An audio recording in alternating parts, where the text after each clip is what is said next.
Hi, come on in. And join in. It's the Very Merry Life. Hi, I'm Mary Hendricks, and you might know me as that relatable AF Mama over on Instagram who hopefully feels like an old friend at this point. And if not, it won't be long till it feels that way as we get raw, unfiltered, and very unapologetic in all things motherhood, marriage, sex, and more. From moments worth savoring to moments worth surviving, get ready to leave feeling seen and supported. You have a friend here now, so hey, take a seat. What's going on?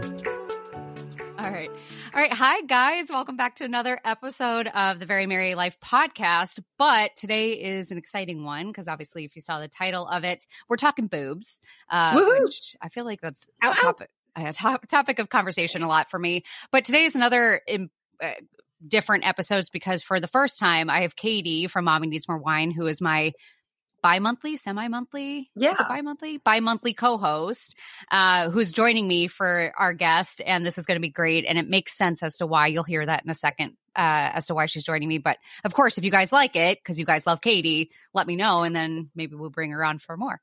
Yeah. Perfect. Awesome. Okay. So we have Dr. Robin Roth here from the Boobie Doc. Yay. Hi. Correct me if I say anything wrong, but you are a board certified radiologist that specialized in breasts, correct? That's right. That's right. Okay. I've been practicing for 9 years now, and I do breast and abdominal imaging, but the breast and body doc doesn't sound as catchy. Yeah. Right. Yeah. So she is the Boobie Doc over on Instagram. So I will link all the information for her. That way you guys can give her a follow and learn about everything that we're going to talk about today. But we definitely wanted to bring her on just because Katie, if you don't know, and I'll let you explain. Katie, you explain actually. What do you do for a living? What do I do? I am a ultrasound technologist of 17 years. So I feel like a veteran. And I would say in the last 12 years of my career, I've specialized mostly in breast imaging. So when we came across Dr. Roth's page, and if you guys can't see, well, you might be able to see, but she has a whole, what is it? A tapestry of breasts behind her. She's a board certified, radiologist. And you guys know that I work directly with radiologists in ultrasound. So we work as a team, and I thought, how great would it be to bring you onto Mary's podcast? Because it is so important, and it's important that you are a board certified radiologist. That's right. And ultrasound techs are such an important role. So thanks for all you do. You are like the eyes and ears, eyes and hands, I guess. Hands, right. All the radiologists. Well, and then I'm just someone that has boobs. So I'm just going to be here as the fly on the wall Mary, in this conversation. I love it. Everybody has breasts at some point in their life. Men included. The small, the big, it doesn't matter. Even if you're flat as a wall, you still have breast tissue. I get that question a lot. We're going to talk about all of it. And I am so excited to be here. And like you mentioned, I run a popular social media account called the Boobie Docs. It's actually plural because it's a long story, but my breast friend, Dr. Adrienne Rosenthal, used to do it with me. She left at some point. We still work together, but she doesn't like social media.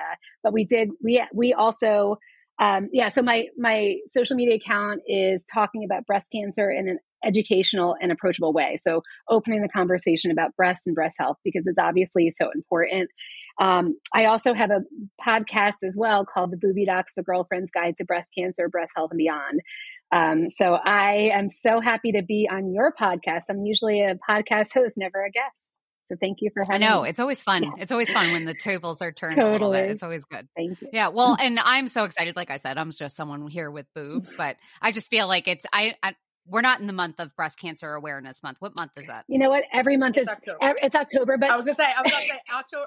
Yeah. Every month is breast cancer awareness month around here. That's right. Okay. We need to be vigilant all year round. So, we love it in October, but we love it in May and June as well. So it's important. And I feel like it's one of those things that you really just don't think about. And I know unless you go to your annual appointment, you really don't think about it. And I think this is especially an important episode, and it's going to be a great reminder for everyone listening, because I have a lot of moms that listen to my podcast.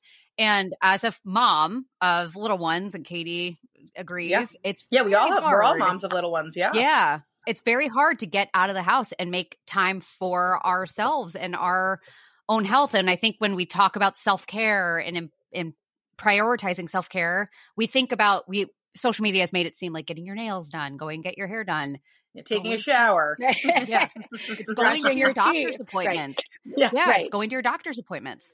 I want to use this as opportunity to say that breast health is self-care, right? Like we need to start taking, our self-care includes these doctor visits, these annual doctor visits, a monthly self-breast exam, knowing your body, because you are ultimately, and this goes out to everybody, you are your best advocate, you are your breast advocate, and you know your body best. So, it's really up to you, especially for women who are not of the screening mammogram age, young women under the age of 40, maybe even their 30s, 20s.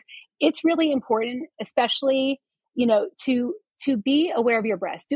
I really do support a monthly self-breast exam because 80% of young women who are diagnosed with breast cancer find their breast cancer as themselves. About 12,000 women a year are diagnosed with breast cancer every year under the age of 40. So that's a crazy number. It's a crazy number. And breast cancer is the most common cancer in women below the age of 40, and also the most common cancer during pregnancy and breastfeeding. So, which is why I want all of the mamas listening to take a moment for themselves.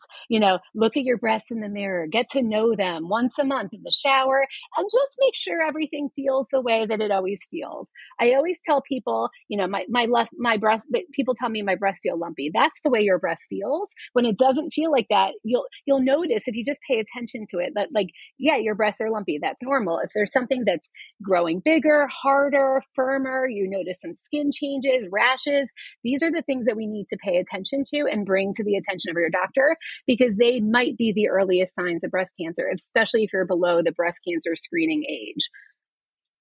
Which brings me into my biggest question, because I did poll some of my followers, and the most common question asked was, at what age do we start? Okay, that is the best question and the most controversial question. Right? Yes. It's $1 million question. I'm going to make this blanket statement. 40, every annual mammography, every year. So starting annual mammography every year at age 40 in average risk women saves the most lives. There's a few key points. Average risk is important. And also annual is important. We know that early detection saves lives. The earlier we could find your breast cancer, the more options we have for treatment, the less aggressive treatments we might have, the better, lower mortality, better survival rates, less morbidity and everything, just a better quality of life after breast cancer. And that's something we really have to think about, because we know if we catch breast cancer early, there's over a 95% survival rate. So that's the goal of any breast cancer screening. Okay. So, mammography and ultrasound and MRI, and we're going to talk about where those come in, because average risk. Okay. So if you're high risk, then you need to start breast cancer screening earlier. And that's as early as age 25 for MRI and as early as age 30 for mammogram. And this is really an important point to talk about risk factors. Okay. So the sad truth is that most people who are diagnosed with breast cancer are average risk. They have no known family history, no known genetic mutation. So everybody is at risk for breast cancer, men included. I always say Beyonce's dad had breast cancer. We don't think about this as something that affects everybody, but it does, and it affects young women too. So most people have no known family history or genetic mutation, but there is a push for people to understand their breast cancer risk. Okay, so I really think this is an important recommendation from the American College of Radiology, is that all women should have a conversation with their provider about breast cancer risk factors no later than age 30, ideally starting around age 25, so that we can identify women that are high risk and would benefit from this earlier screening and supplemental screening with ultrasound and MRI, right? So you could actually, if your provider's never had a breast cancer risk assessment with you, don't come after them. Just this is a conversation we need to start having, because this is a newer thing. So, but you could also do it yourself. Okay. So if your listeners Google something called the Tyrer-Cuzick calculator. Yep. Yes, we rely very heavily, and every breast imaging place should. Right. So it's not customary. It's not standardized, but a lot of breast imaging places will run in your mammogram or ultrasound report. It will tell your lifetime risk of breast cancer. So over 20% is considered high risk, and these are the people we're talking about needing earlier and supplemental screening as early, starting before 40. I'm somewhere intermediate. I'm in this 15% range, right? The average risk is like 12 to 13, 1 in 8, and it's probably getting lower. It's probably getting higher, to be honest. But so I'm in this intermediate risk, but I didn't start early. So I started my mammograms. I'm 41. I started last year at 40, but I do have dense breast tissue, which we'll talk about in detail. Yeah. Right. So let's table that because, I just think that we need to understand our breast cancer risk factors. And it's a conversation we need to have with our providers about, and if it's something you're a motivated patient, let's talk about some of the common risk factors. A first degree relative diagnosed with breast cancer. A good rule of thumb is if you have first degree relative diagnosed with breast cancer, you're going to want to start 10 years before their age of diagnosis, but not before age 40.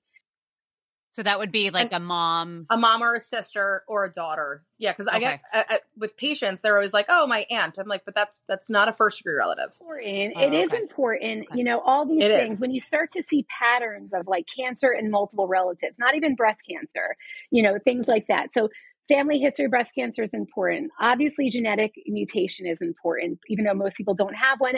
But I do kind of encourage everybody, if you're a motivated person, to consider getting genetic testing. We do it when I'm Ashkenazi Jewish. We're always told to do it when we are considering having children, but we're not testing for cancer screening tests in that, in cancer screening mutations in that test. So there, cancer screening has for genetic mutations has gotten so much cheaper, so much more widely accessible. On my page, I always offer kind of free or discounted genetic screening. There are great genetic testing sites out there. We'll be back after a quick break. Eye-Opening Moments podcasts are real-life stories of adversity, encounters, and perspectives. They are moments that can lift your spirits, give you some food for thought, or move you. For the introspective mind that likes to reflect, discover, and find solutions or meaning in a complex life, listen to Eye-Opening Moments podcasts. It's wild that they don't do it more because I know we got genetic screening before we tried conceiving with kids, just because it was something that I just brought up with Kev. And I don't know why. Oh, I had a client of mine. I worked as a personal trainer, and I had a client of mine who found out that her and her husband, after they got pregnant with their first, were both carriers of cystic fibrosis. Yep. So they didn't know that ahead of time. And thankfully their child was born without, but then they tested for the second, before they got pregnant for the second time, just to, figure it out. Right. Yeah, I think. And she just told me, and I was like, "Okay, Kev, we're going to get genetic testing, but it cost us a crap ton of money." Yeah, it could be thousands. Okay, so it's cheaper now. So much cheaper. So I even have. I always there's great organizations out called Get J Screened, Sharsheret, so many amazing organizations that I could totally link. But the max you'll pay right now is $150 out of pocket for cancer or genetics, reproductive genetic screening. So the one you had was the reproductive genetic screening, but then there's this cancer panel. It tests for over 60 cancer causing mutations. And if you have one of these mutations, knowledge is power. We know there are things that we can do to lower your breast cancer risk or catch it early by starting, imaging, like we said, as early as age 25, 30. So these are things that we need to be aware of. And, we know that Ashkenazi Jewish people are 10 times more likely to carry a BRCA mutation than the general public. But, minorities like Black women, Hispanic women, they're more likely to carry genetic mutations as well, but they're less likely to be offered genetic counseling. 100%. So it's really, we need to make this more widespread. It should be accessible to anyone who's interested, because once we know you're high risk, then it's a different game changer. We're not talking about 40 mammograms at 40. We're talking about, like we said, MRIs as early as 25, mammograms as early as 30, kind of staggering them both once you start, and just being really proactive and having these conversations. Do you want a prophylactic mastectomy? Do you want to take these drugs that can help lower your risk of developing these cancers? Things like that. Yeah. Well, and I know on your Instagram, you had a video that I think you have it pinned, part 2. And you, at the end, you talked about just the LGBTQ community. Yes. And correct me, was it trans women or trans? So there are men? populations of men and transgender people that we need to be screening. So high risk men, we might start as early as age 50 or 10 years before earliest first degree relative. These are for high risk men. So somebody that we know has a genetic mutation or a strong family history.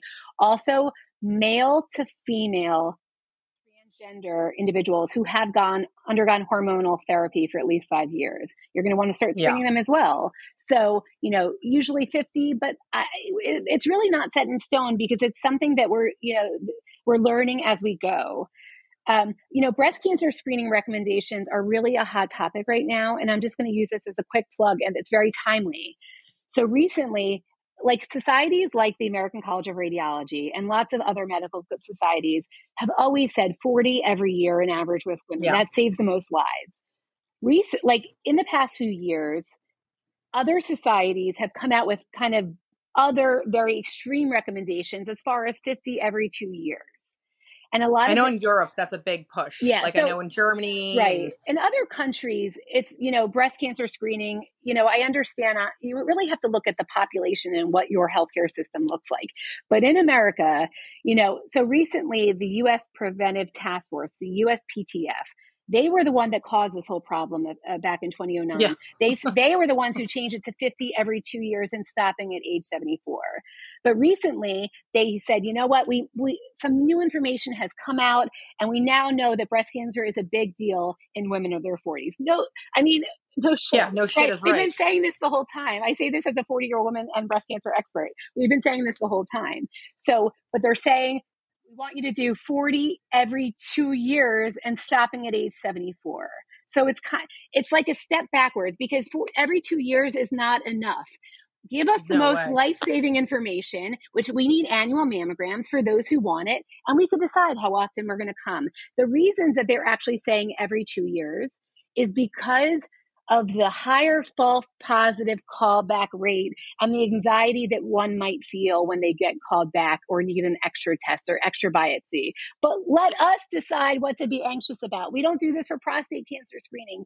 Why would we do this for breast cancer screening? Exactly. And this is really important, because these are actually draft recommendations. And the final recommendations, they're actually asking for the public's commentary on this topic. So they're So they're asking the public to comment until June 6th about what we think about these new recommendations. So I'm really encouraging everybody, I'm making a push this week, all week. We have less than 1 week to change these recommendations. Say, this is not enough. We need annual screening mammography. We need to continue it past age 74 if we want it, because we know that breast cancer gets more common as you get older. There's other important pieces of the, why they don't go far enough. I encourage people to follow me this week at the Boobie Docs, because I'm going to be talking all about this. And I'm going to give you resources of where you can go to submit your commentary, what you need to be saying we need. Annual mammography makes sense. You don't need to I'll share this to my stories. Yeah. I'll take a clip after we're done. I'll take this clip and I'll share it. Yeah, this little section needs to be sent out to everybody, to anyone. Yeah, it's so important. If you have breasts or know someone who does, you need to listen to this right now. Yeah. Oh my God. That's a clip for you. That drives me nuts. And I feel like the problem with that is it just doesn't make it seem serious. So when for us, I'll be honest, I don't think about breast cancer on a daily basis, but I should. You need to. I should. Yeah. And the only reason that kind of opened my eyes and why I'm so glad we're having this conversation, Katie and I both had our third right around the same exact time.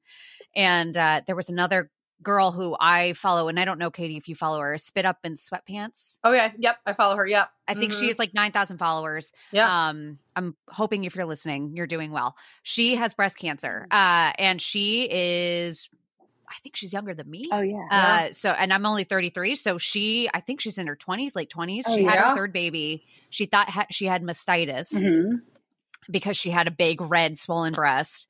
And sure enough, it ended up being like, and I'm going to say it wrong. I think it starts with an I. Inflammatory breast cancer. That is so common. You know, I actually just recorded a podcast. Are you guys Bachelor fans at all? Yeah. So Michael I haven't watched a bit, but I am. I follow. You know, Michael. So Michael A was on my podcast. It's coming out this week. His wife was diagnosed with breast cancer when she was 31. She was 7 months postpartum for their first baby. Their baby wasn't latching appropriately on this breast. That's how she was diagnosed. She went to the doctor. They told her it's a clogged duct. It's nothing to worry about, which most likely it is. But, you know, they kind of pushed for the imaging and it ends up being breast cancer. This happens all the time. I don't want to scare anybody out of, you know, anyone listening. This conversation isn't meant to scare you. It's to inform and empower you and educate you that breast cancer is real. There is a young breast cancer epidemic going on. Young breast cancer is increasing about 2% every year since 2015. Why? Do they know why? I mean, if that's $1 million question. If we environmental, estrogen, the chicken, the waste plant, who knows? You could do everything right on paper. You could, eat a green diet. You could exercise and avoid alcohol, but you could still develop breast cancer. So that's why we just have to be vigilant and have these conversations because anyone listening, it's like, if we encourage one person to do their self-breast exam and empower them to, there's something there, to bring that to their doctor, to push for the imaging, to push, and just get it evaluated appropriately, we could save lives. And do it every time you're in the shower. Yeah. But being that you guys are moms, majority of you are probably moms listening, and know showers are sometimes hard to come by. When you're laying down. That was a big question too. How often should I do my self-breast exam? What should I feel for? These are questions I get all the time being a tech, because I do have, I'm with patients, and it is important to do them. Once a month, figure it out. Usually the best time to do it, I always say, is a little bit after your period ends. That's right. So the best time to really do it is 7 to 10 days after your menstrual cycle. Any time that we could do it is good. I always, on my social media, I promote Feel It on the First. It's easy to remember. I love alliteration. There's a great story behind it, and this really amazing breast cancer thriver who passed away. But she was 20s, found her own breast cancer. And it's just a reminder to us to take, when was the last time I did my self-breast exam? Whatever it is, just do it.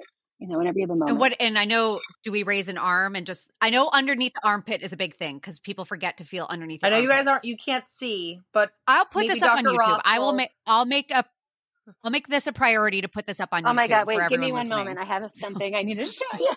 Okay. So, I'm loving this wallpaper behind us. I'm like, which boobs are mine? First, you're going to look at your breast in your mirror. Okay. This is my little nerd bug squishy, which I love. That's amazing. It's so good. I actually need to get a brown one that is so adorable. Yes. It's more inclusive. Mm-hmm, all right. Mm-hmm. So the breast self exam is simple. You're going to look at your breasts in the mirror. You're going to stare at them. Make sure you're, looking under your breast, like you said, under the armpit, your clavicle area. Breast tissue goes all the way out there. You're looking for any changes in your nipple, any skin changes, rashes, dimpling that you never notice. Squeeze your nipples. Okay. If stuff comes out, what we're looking for is really bloody nipple discharge is concerning. Especially if you've been breastfeeding, your breast might have lots of discharge. Bloody is a little concerning. That should be evaluated. But again, if you've stopped breastfeeding and you're having discharge that doesn't, that was a change, bring it to the attention of your doctor. We're looking for nipple inversion. Okay. So this is all just looking. We haven't touched yet. So now they're going to start touching, and you're going to do it, with your arm above your head. You're going to use a few fingers, the pads of 3 fingers, circular motion going all around your breast, not excluding the armpit and the clavicles, really in a methodical, just making sure you're covering everything in a methodical way. Like I said, squeezing the nipple, looking for nipple discharge. Your partner can do this for you. Make it fun, and do this. You could do this lying down, and then you're really supposed to do it again in the shower. But again, anything helps. The shower is really the best because that's where your breasts are slippery. that's a lot of people accidentally find their own breast lumps in the shower. They're washing under their armpits and they find a lump. And that's why if we could just do this in a methodical way once a month, we're just in better shape. With a lump, are we going to be able to tell the difference between if you have because I have generally lumpy, I have lumpy breasts. I have lumpy boobies in general for what's left of them. Right. Anyhow, but for me, does it feel hard? So things that so let's say you notice something, you're going to pay attention to it over the next few days. Your breast should normally feel lumpy, mobile, kind of, and not a discrete mass. If you feel a discrete mass, it still could be a cyst, fibroadenoma. There's lots of things that the breast makes, but things that would be concerning is if it's hard, non-mobile, growing in size, especially under the armpit. We've got lymph nodes living there. And so if you notice something, pay attention to it over the next few days. Ask your partner to feel this. Have you ever noticed this on me? See what it does in the next 2 or 3 days. But in the meantime, you're going to call your doctor and just make an appointment. It's a good reminder. When was the last time I had my breast exam from my doctor? When was the last time I had my mammogram? These are all the things. We get so busy. Life is so hectic and chaotic. We forget to do these things. So it's a reminder to make that phone call, sooner than later. And then, like I said, while you're waiting, you're going to feel it. And if it's getting bigger and harder, you're going to really push again. Okay. And call that doctor's office and say you need to be scheduled. You need to be seen sooner than later. This is something urgent. It's a change. You're concerned about it. If they're not returning your calls, call another doctor. Reach out to somebody that you think might be able to help you. This is where you have to be your own breast advocate, right? Especially if you're now worried about it. It's been there, a few months, and I didn't want to see it, but now I see it and I can't unsee it, and now I'm freaking out. So you just got to make those phone calls. Ultimately, you need a good physical exam by your doctor. Let's say they tell you it's just a clogged duct, okay? And you say, how do you know? How are you sure? And they say, I see this all the time. Why don't you come back to me in a week? That's fair, okay? If they're giving you a follow-up appointment, but you really need kind of an action plan. I want to be seen in a week, or I need imaging now. I'd really feel more comfortable if we got this evaluated under imaging. We have to get comfortable having these conversations. Again, most likely it's just a clogged duct or it's just a cyst or something, but it can be breast cancer. And that's these are the people we're trying to really pick out of a large population of young women who probably don't have breast cancer to find the one that does. So this message needs to get to her. So it's really, and then, so you could say, I really would feel more comfortable if we got this evaluated on imaging. And then you have to make the appointment on imaging. And that could take a long time. So again, if it's something you're worried about, say 3 months is too long, really feeling comfortable asking to speak to a radiologist, asking to speak to maybe, is there a doctor I could speak to? Because I'm concerned about this. This is a change. So when we have a change in our breast, we want to make sure we're doing something called a diagnostic examination, which means that it's different from a screening examination. A screening mammogram means you have no symptoms. You get your mammogram, maybe your ultrasound if you have dense breast tissue, and you leave. And you're going to get the results in the mail. Okay. A diagnostic examination is something different. It either means that you have an area you or your doctor are concerned about, or we saw something that we're concerned about, or we're just following up something that, we just keeping a close eye on. And that means that you're going to get your imaging. So under age 30, we start with an ultrasound. Over age 30, we start with a mammogram and then an ultrasound, especially if you're feeling something. We always want to evaluate that with an ultrasound. A mammogram is not enough, especially not a screening mammogram. So if you feel something, they usually mark it on the mammogram with some kind of marker that lets us know that the patient is feeling this area. So we pay it special attention. We might get extra images, and then we will send you to ultrasound. And at the end of that, you're going to meet with a radiologist, a doctor, me. Okay. You're going to be the breast radiologist. In the meantime, Katie's going to be doing your ultrasound and you're going to have so much fun with me. You're going to have a great time. She's going to take such good care of you. And then you're going to, she might take some pictures, but don't freak out. She's just doing her job. She can't tell you the results yet. My gel is warm. Yeah. Her lube is warm. And then the radiologist will walk in and talk about everything with you, what we see, how worried we are if we're not at all. We might say, it's just a cyst. You need to come back in a year, or, come back when you're 40. It might be something probably benign. And what we're saying, when it's probably benign, we give you a bRest 3. That means that it's a less than 2% chance of cancer. It's not 0, but it's probably benign. We're going to follow it every 6 months for 2 years and prove that it's stable. And then we're going to bless it. And then the third option is you might need a biopsy. And even if you need a biopsy, again, it's probably too early to start completely freaking out and thinking you have breast cancer, because 80% of the biopsies we do are benign. Yes. Okay. We love that number too. That's a great number. And that really stands for something called, that is only for bRest 4. Katie, you know what I mean. So there's a BI-RADS scale, guys, if you want to look it up. It's 0 to 5. Yeah. 4. Wait, 5. No, it's actually 0 to 6. So 6. It is. Okay. I was like, wait. bRest is when you get your mammogram, at the end of the radiologist report, they're going to give something called a bRADS. That stands for Breast Imaging Reporting and Data System. It's a category. It tells us what the assessment is. A 0 means it's incomplete. We see something we need to work up. It doesn't mean anything other than we just might need extra views. It's more likely, if it's your first mammogram, that you would get something called a bRADS 0. But it could be very suspicious. We don't know yet. Okay, it's too early to tell. bRADS 1 and 2 are negative, meaning it's not cancer, it's normal. We're calling that, we don't say anything that looks suspicious. bRADS 3, we talked about, is probably benign, less than 2% chance of cancer. We usually follow it every 6 months for 2 years until we prove it's stable. At any point, if it changes, we'll biopsy this. I always give patients the option. I say, if you're uncomfortable with that, we could always biopsy it now and just make sure. It's definitive. Sometimes waiting is really hard as well. So I think that's an important conversation to have as well, because, we could talk about that, but, sometimes 2% of them are going to be cancer, less than 2%, but that is a real risk. But it's a small risk. bRADS 4 is suspicious. That means it's anywhere between 2 and 95% chance of it being cancer. It's a very wide range. So that's where the number of, 80% of those biopsies are going to be benign.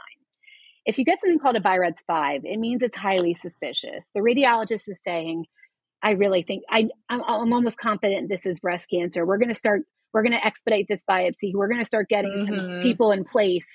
Things are going to move fast.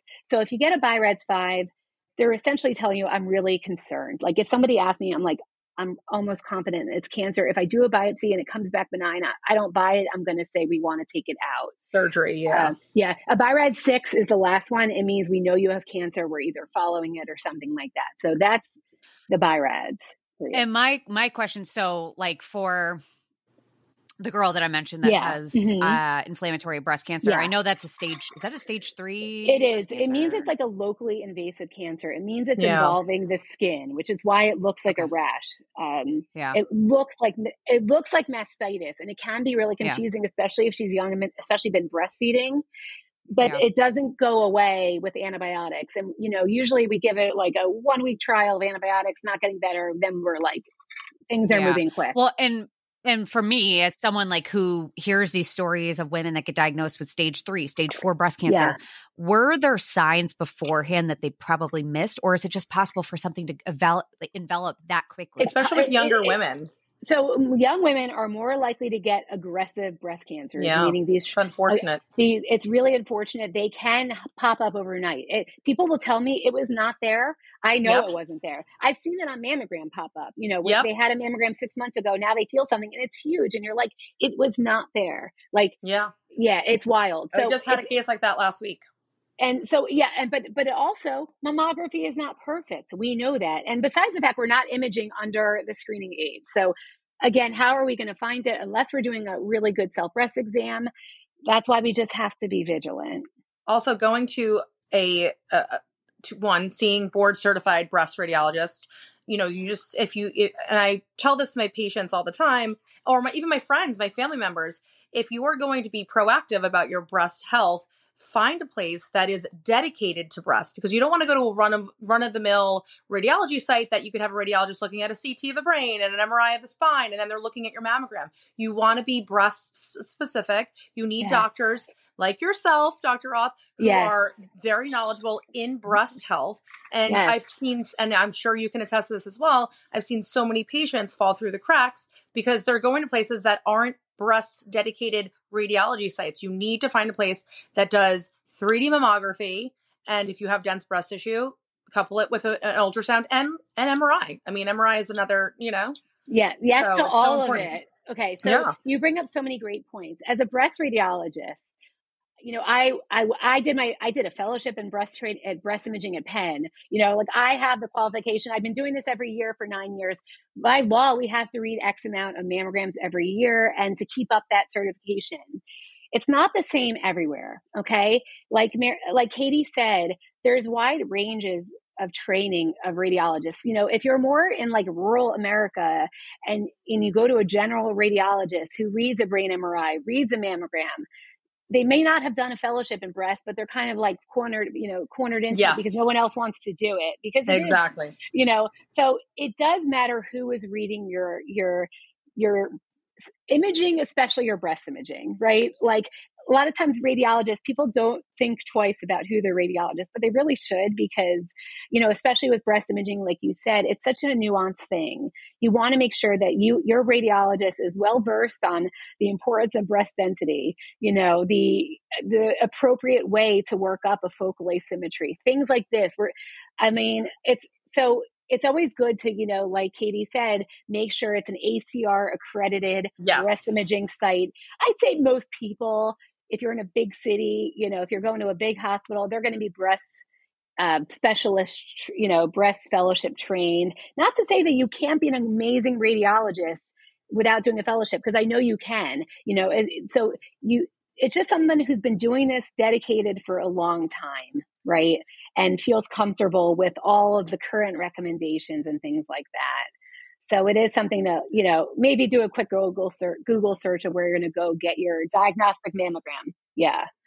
And for anyone, and my 2 cents of not being someone in this field is find a provider that doesn't make you feel stupid. Yes. I say that constantly. Yes. Yeah. So if you go in and they're like, no, it's nothing, don't worry about it, just don't stress. If you feel like something is wrong, say something, or better yet, if something turns out not to be something wrong, you're not wrong. You're not wrong for even just calling it out. If it turns out to be nothing, you're not wrong. You're not stupid for being worried about it. You're not any of those things. You're just someone that's learning. And I always say that, especially it's one of my things with like moms and new moms is you're given a gut for a reason. A lot of the times it's not automatic. It takes time and practice to learn your gut. Yeah. Sometimes you're going to get it wrong, and that's okay.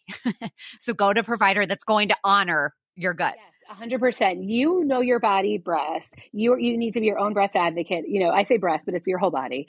But like if you feel like your provider is brushing you off or dismissing your symptoms without appropriately evaluating them, that's called medical gaslighting, right? We know this is increasing. It's not even intentional sometimes by the the provider. I don't want to point all the fingers at the doctors, because most likely it's nothing, but it could be something. And, so it's always okay to say, I'd feel more comfortable. If you still feel like, I'd really feel more comfortable getting this evaluated. If you still feel like they're dismissing your symptoms, or you just feel like they didn't do really point out the area, make sure they feel it and giving it the appropriate attention. If they're not giving that to you, find another provider. It's okay to get a second and third opinion, especially if you're dealing with something like breast cancer and you need a team that you feel confident had your best interest at heart.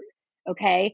So, you need to just be aware of your body, aware if something doesn't feel right. And if you don't have an answer that appropriately, explains the finding, ask someone else, ask again, ask for something else that we could do to prove it. It's hard, but I think we really just need to learn how to advocate for ourselves because we hear this story too often. It's happening too often. It happens to celebrities, Maria Menounos, Leanne Hainsby, Clear Shearer. They were all diagnosed with breast cancer and it took them too long. They were told it's nothing. They were told it's, and they push for it. And so if it's happening to them, it can happen to us. And if we know it's happening. Age discrimination, medical age discrimination is a thing. They think, the likelihood of I'm sure there's a percentage of younger women under 40, like you said, that develop breast cancer. And sometimes medical providers What was the over 12,000 women a year are diagnosed with breast cancer under the age of 40. That's 12,000 too many in my book. Well, and I think it's a generational shift too. I think we're just coming out of, there's a generational shift out of so much, but we're coming out of a generation where doctors are, and they are, I mean, doctors go to school to do all these things, but we see them on such a high superior level of it, what they say goes, and they forget that they're still human. Like we're still human at the end of the day. They're just someone that's studying a little bit extra, but sometimes they could get it wrong. Right. Doctors are people too. Medicine is an imperfect science. Like we're learning all the time. So, and it's okay, and doctors make mistakes. I hate to say that, it happens to everybody. It's not, we learn from those mistakes, but most likely it's not breast cancer, but to say you're too young for breast cancer or it's nothing, it's just a clogged duct without, appropriately evaluating it, those words will haunt them for the rest of their lives. Like they feel 100%. Crappy when that happens too. They don't want it to be breast cancer. They care about you inherently, but it's the sad truth is that like we said, breast cancer we have a problem right now, and there's a young breast cancer epidemic. Unless we're being vigilant for ourselves and listening to our patients and having these conversations about who needs extra screening, who needs, the importance of the self-breast exam, we just need to all be on the same page. And by the way, breast cancer in general is the only thing where politics seeps its ugly head. Okay. Even the American Cancer Society says there is no role for the self-breast exam. They don't recommend it, but they say self-breast awareness is key. They point to the false positive, the likelihood that it's not breast cancer, and the anxiety. But again, why are societies placing their values on us? Women should be deciding if, you're saying we need to be breast self-aware. If you're not doing it in a methodical and educational way, and how are we going to find this? Right. So who's making up those rules? Is men. Like men. Yeah. I hate to say it's always men. Fuck those men. I say our breasts, our choice. Give us the information. You can't it's handle our the bodies. Truth, right? Well, and I'm sorry. I get that there might be anxiety, but first of all, that kind of makes me annoyed because that makes me feel like as a woman, I'm hyper emotional, which I kind of am. I cried over a fish this morning, but it's just, it makes me annoyed that there's like this association with us that we can't handle anxiety. There was this really great column back in the Washington Post, almost a decade ago, and it still rings true. We're still having these conversations, but it said, "Don't you worry your pretty little head about breast cancer." We don't place these recommendations, these feelings and societal values on men's cancer screening recommendations. Why do we do it on women? Yeah, I know. I wanted to toggle back to young women and young breast tissue because I got a lot of questions about how do I know I have dense breast tissue? If I don't have dense breast tissue, do I need the ultrasound? Because what's going on is most insurances will cover an annual mammogram, but then they get called back. And by the way, if you get a baseline mammogram, meaning baseline your first ever, and you get called back for dense breast tissue, that's very common. I'm sure there's a certain amount of women that get called back, but I get the question a lot, like, what is dense breast tissue? Does it increase my risk of developing a breast cancer? And why do I have dense breast tissue? Because a lot of people think it's something they're doing, but it's not. Am I correct? What fabulous questions. All right. Thank you for setting me up so perfectly. Okay. So let's talk about all these things. So dense breast tissue is normal. Okay. About 50% of women have dense breast tissue. It's more common in younger women. Your breasts are supposedly supposed to get fattier as we get older, but that's not always the case. A lot of it's genetic. I've seen, 90-year-old women with dense breast tissue. So it doesn't always happen. Our breasts change in density as we go through changes in our life cycle. When you're pregnant, your breasts become more dense. When you are breastfeeding, your breasts become more dense. And then after you stop, your breasts might get fattier. So breast density is something that can change over your lifetime. It's a lot of it is hormonal, right? So once you hit menopause, typically your breasts get fattier, but that we know that is not always the case. The only way to actually know your breast density is by getting a mammogram. Mammogram. Right? Yep. So by inherently, like, we don't know our breast density until we get that first mammogram. And dense breast tissue, not only does it make breast cancers harder to see, but it's also an independent risk factor for breast cancer. So having dense breast tissue increases your risk for breast cancer. So I call it a double-edged sword. We increases your risk for breast cancer. It also makes breast cancers harder to see using mammography alone. Breast cancers appear white on mammography, and dense breast tissue appears white on mammography. So think of it like finding a snowflake in a snowstorm or a blizzard. The more snow you have, the more dense tissue you have, the harder it is to see breast cancers using mammography alone. 3D mammography has made it a little bit better, but it's still not perfect, okay? So if you have dense breast tissue, if you're one of those 50% of people that have dense breast tissue, the good news is that there are things that we could do. There is extra imaging that we could do to help find breast cancers earlier, like adding supplemental ultrasound or MRI based on your risk factors. So usually over 20% lifetime risk of breast cancer, we'll add an MRI every year to your annual mammogram. And under that, we'll usually add an ultrasound. And, you know, you could argue if you do it at the same time at every 6 months, there's definitely different schools of thought. But by adding the supplemental imaging, it allows us to find smaller, more treatable cancers at an earlier stage.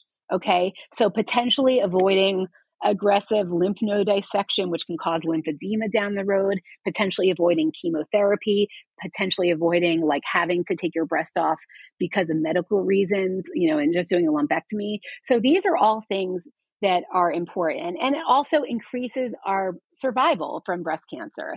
So, you know, we know that supplemental imaging helps us find these more treatable cancers. In the new breast cancer recommendations, they talk about dense breast tissue, but they say there isn't enough research. It's to be decided whether that supplemental imaging will help. We have the research. It's been done. This is, again, where they don't go far enough. I'm going to make a whole plea about what is wrong with them. But that's one reason that, you know, that we know that supplemental imaging can help us find the earlier cancers. There's a downside that's important for people listening to understand. And this goes with any imaging test. The more we look, the more we find. Yep. Okay. And it's not always going to be breast cancer. That's the name of the game. That's the cost of early detection. We might find something that is not breast cancer, but it is a mass that warrants a biopsy. We can't tell if it's serious by looking at it. So then we have to do something called a biopsy, right? But again, most people will have an image-guided biopsy, which is minimally invasive. You know that you probably do this all the time. We give numbing medicine. We take some tissue through the skin. We send it out to the lab, and 3 days later, we get a result, and we know if it's benign or something, or if it's cancer, and we move on with our lives. And then we get the treatment that we need. So there is with supplemental imaging, there's a possibility that we might find things that are not cancer, but warrant a workup or biopsy, but that's the cost of early detection. But most people understanding the risk benefits, it's really a conversation that they need to have with their doctor if it's right for them. Like if you're an anxious person, don't do well with, waiting. Then, but like ignorance is not bliss. So it's really a conversation that people really need to have and see what they value, whether they want that early detection. Now, does dense breast tissue feel a certain way? Is it hard? So it usually can feel lumpy, but not always. And that's why it's like it's really hard to tell. Like I said, the only way to actually know your breast density is by reading your mammogram report. So in addition to the bRest category, your mammogram report will also include something very important, which is it will say your breast density category, your breast composition. And the radiologist assigns your breasts one of four density categories. So one is scattered, two is, it's A, B, C, and D. One is one is fatty when it's almost entirely fat. Two is scattered. They're not dense, okay? Fatty and scattered are not dense. The ones we worry about that are considered to have dense breast tissue are the heterogeneously and extremely dense breast parenchyma categories. Those are the people that have dense breast tissue and might benefit from supplemental imaging, such as ultrasound or MRI. Now, I get this question a lot, and and I think it'd be really helpful for listeners.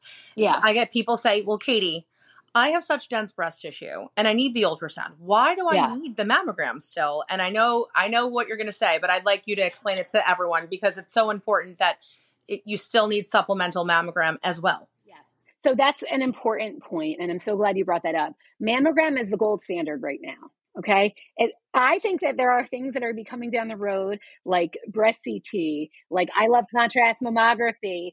There are things, and AI, artificial intelligence is really going to change the game. But right now, mammogram is the best thing we have. So nothing can replace mammography, not ultrasound, not MRI. They all add to the utility of mammogram. They all add to the sensitivity, our ability to find small cancers.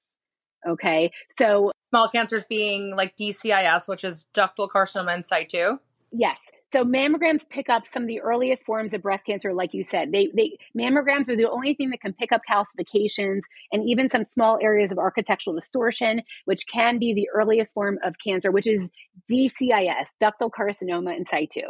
People talk about overdiagnosis, but I want to tell you, DCIS is where we would like to find cancer. Yes, it's we celebrate that in the breast world. I know it hasn't left the duct yet. Yes. You know, whether or not we're overtreating that's a different conversation, but we want to know DCIS. We want to find the cancer because DCIS, ultimately, if left untreated, we know that most of them will go on to become invasive cancers and spread. So we're really looking, mammogram is looking for these early small calcifications that might be a subtle change. And we would never see that. We might not see that on an ultrasound or MRI. So that's why nothing can replace annual screen mammography. Ultrasound and MRI are always something that you would add in addition to your annual mammogram. Exactly. Great question. Oh, and also I had a really funny question. I have not me. This is a follower. Your friend. Asking for a friend. I have nipple rings. Will that affect my mammogram? And also another question, I have implants. Can I still get a mammogram? Is it limited? These are such great questions. So nipple rings, you can wear them in the mammogram. We see them all the time. We see them all the time. Mm-hmm. Yeah, we're all like, well, that one's got the nipple rings. Okay. I was like, she's fun. Yeah. I did that once on a dare. I got truth or dared in high school, and I was like the mom of the group where I was like the prude. And I was like, fine, fuck you guys. And so I got in my car and I got my nipple pierced. I had my nipple pierced too, Mary. Oh my God. Awful. Yeah, but did you have it? I had it for like 6 hours, and I drove a Jeep Wrangler at the time, and I rode home like this because it kept hitting like the bumps. And I was like, ow, ow, ow. I took mine out after like 2 months. Change your mind. 6 hours. I didn't want it. I didn't want to like keep it. So I was like, I just wanted to show that I would do it. I mean, it's really bad for your nipple, for your milk ducts. It's just terrible. Right. It can cause scarring, and you would need to take it out during an MRI because that can cause artifacts. Yes, you don't want to be stuck to the MRI machine. Right. Okay. Right. That's right. Got another one. Right. So implants. Okay. So breast implants are a great conversation. You can get a mammogram during an ultrasound and MRI with them. We sometimes order an MRI to see if they're even ruptured for silicone implants specifically. So for a mammogram, you could still get them with an implant. We do these things called implant displaced views in addition to your regular mammogram views that we kind of like take. It's really kind of crazy. Yeah, it's kind of crazy. You push the nipple back, push the implant back, take the front breast tissue, and squeeze that and get a mammogram with that. And it also can obscure breast cancers a little bit, but it does actually push the breast tissue if it's behind the muscle. Often it pushes the breast tissue forward, so it's more clumped and squished together. But, most people I'd say are dense, and we might want to consider adding supplemental imaging. We're seeing lots of bad press about the implants lately. I know, implant illness. I mean, I live in South Florida. It's like, breast implant heaven down here, myself included. Do you know I'm from South Florida? You are? Where? I'm from Coral Springs. And oh my God, I'm in Boca. Florida. I went to University of Florida. My husband and I both grew up in South Florida. You're a Gator. Oh yeah. That's awesome. So, yeah. My parents still live there. So. Amazing. Well, if you're in town, I mean, oh my God, let's get some drinks. Yeah, totally. Yeah, no. I know. Come on, Mary, let's go. I know. Yeah. People have implants. I think I've seen more of a movement to people to avoid them or get them out. Yeah, explanting's a big thing. There's small, increased risk of, we saw squamous cell carcinoma, lymphoma. There's like all these. I have 3 children. I breastfed them all. I've got, saggy breasts. I want to do some kind of augmentation, but I don't want to do a An implant. Yeah, so I'm actually having these conversations. I want to look into fat transfer. That's what I want to. I'm like interested in that. Like, honestly, that me too, because I'm very self-conscious about my boobs. Yeah. It's hard when listen, as women, we're giving our bodies to our children, right? And it's when you I didn't breastfeed at length with my children, but I also have implants. It made it a little harder. But like someone like you, Robin, who has breastfed 3 children, Mary has breastfed 3 children. You lose the elasticity in your breast, and it's an easy. I mean, it's easy to look at yourself and be like, "What the hell happened?" So it's a constant reminder of what, all the time. Yeah. What do you have? Silicone? I have a silicone implant. It's behind the muscle. I did it 11 years ago for more of a. I had one breast bigger than the other, so for me, it was like really an aesthetic thing and to build my own confidence. And I do love them, but I mean, being in the breast field, like I said, I've been doing ultrasound 17 years. When I got the implants, every single radiologist I worked with was like, "What are you doing?" And all of my, coworkers were like, "What the hell are you doing? You know what we see." But it was more of a self-confidence thing for me. Now, 11 years later, I really could care less, and I kind of want them out. But I'm like, what would I look like without them? You have large, voluptuous breasts. Like I feel like they probably have it's like stuff to work with. Like Yep. Well, it's one of those things. Yeah. And it's one of those things that I was like never big into like having as a kid, like when my friends hit puberty before I ever did. So it was always like you got very jealous because my friends had boobs. And I remember just being a little girl being like, okay, one day my time is coming. And then I never got them. And I was like, this is such shit. So I had like a B, which is standard, but I had like a B, but I wanted like freaking D cup. And finally, when I had babies, I was a double B. And they're not that nuts. fun when they're and now big. that I'm telling you. No, well, I mean, the men. Yeah, I didn't really care for them at that point, but now they're gone. I wear an A cup and I'm still empty. And my husband now notices that it's like, I am self-conscious about it because it's like, you really notice it. And it's like, it's one of those things where like people tell you, and I made a joke about it on my Instagram saying how I have a talent that I could make it sound like I'm running with flip-flops on while standing. Hilarious. I laughed. I cried laughing That's really funny. at that. Really funny. You should, here, you guys we should like stitch that. Talking. Well, I'm so debating on sharing this. I'm so stupid, but I made this video. Oh my God. Hold on, let's see.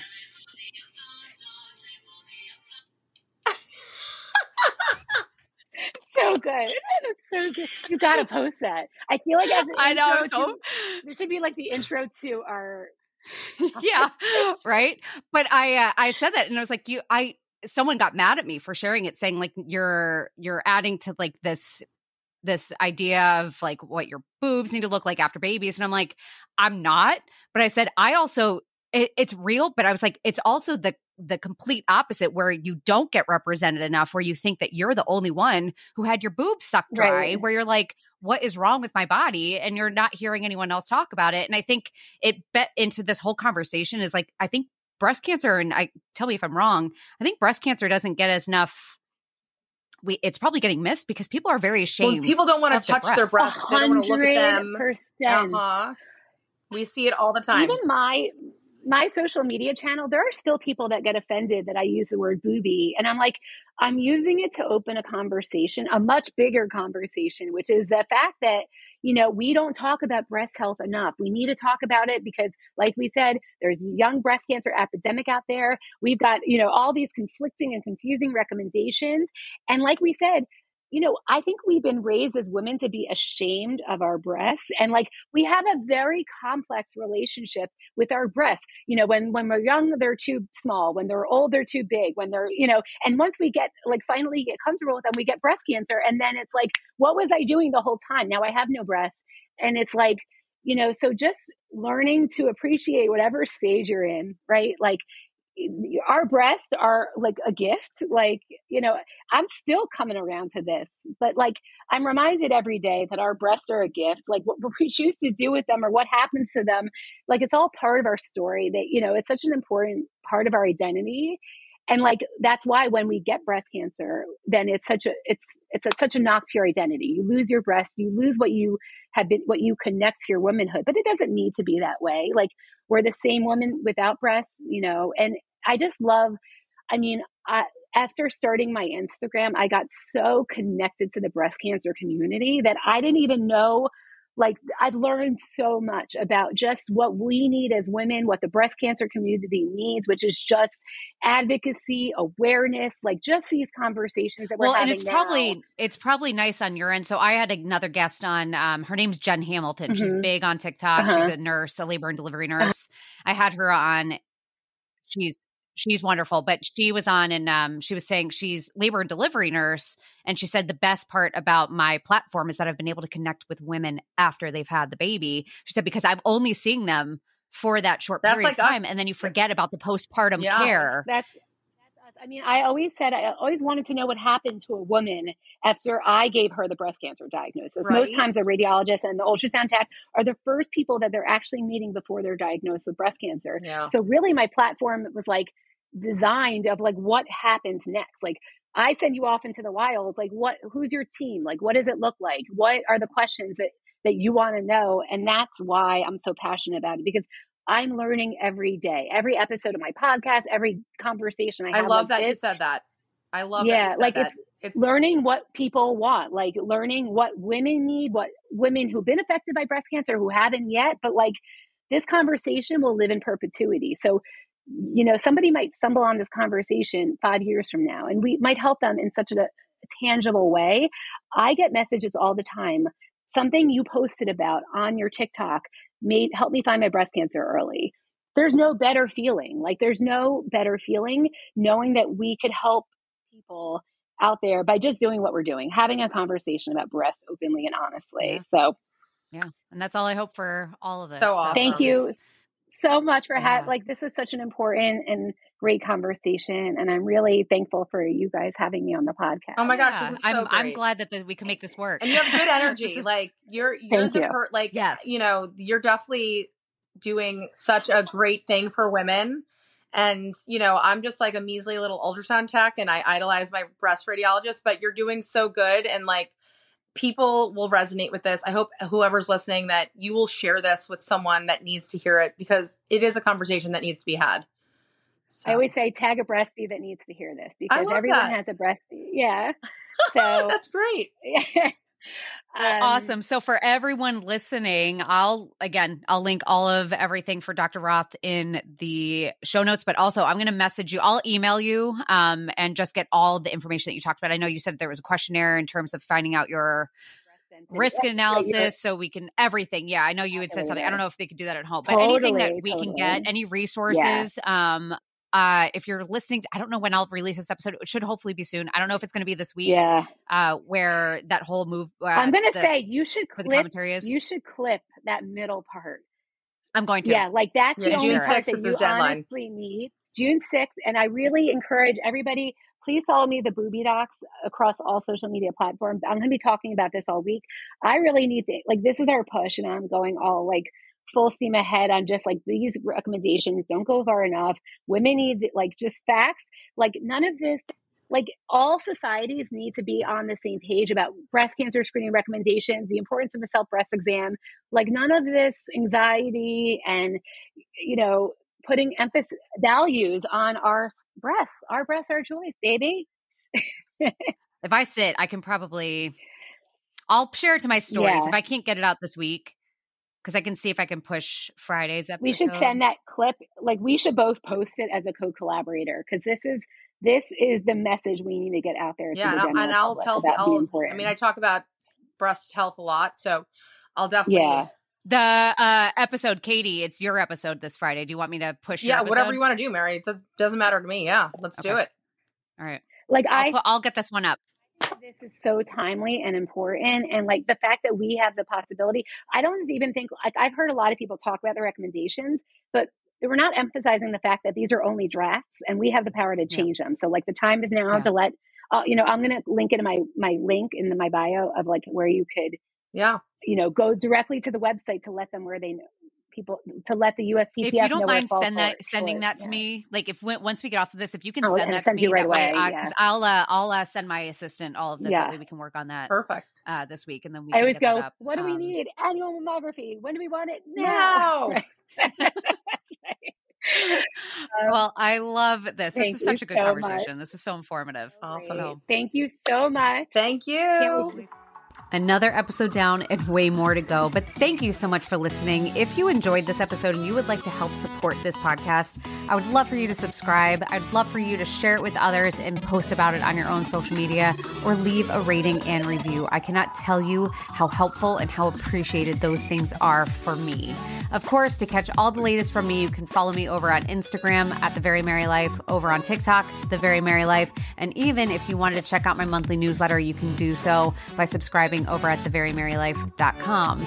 I'll see you next week. Stay tuned for more honest, raw, real chit chat. I have some amazing moms lined up coming on, and shit's going to get fun. So buckle up, Buttercup. It's going to be good.